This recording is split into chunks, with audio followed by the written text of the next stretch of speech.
இப்படி மொறுமொறுன்னு பொன்னிறமாக உங்களுக்கு பணியாரம் வேணுமா?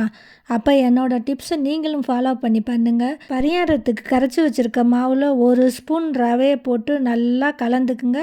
ஒரு அரை மணி நேரம் ஊறட்டுன்னு ரெஸ்ட்டு கொடுங்க.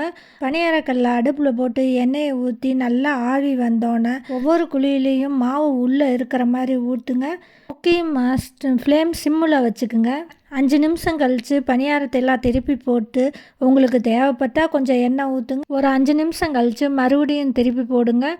நல்லா நமக்கு மொறுமொறுன்னு நல்லா பொன்னிறமாக வரும். அது வரைக்கும் பொறுமையாக சிம்மில் அடுப்பை வச்சே நீங்கள் செய்யுங்க. உங்களுக்கு எந்த அளவுக்கு கிறிஸ்பி வேணுமோ அந்த ஸ்டேஜில் நாம் எடுத்துக்கலாம். இந்த டிப்ஸ் எல்லாம் யூஸ் பண்ணி நீங்களும் பணியாரம் சுட்டிங்கன்னா உங்கள் பணியாரமும் மொறுமொறுன்னு பொன்னிறமாக டேஸ்டியாக இருக்கும். ஒரு நாளைக்கு செஞ்சு பாருங்கள். அப்படியே கமெண்ட் பண்ணுங்கள், லைக் பண்ணுங்கள், சப்ஸ்கிரைப் பண்ணிடுங்க.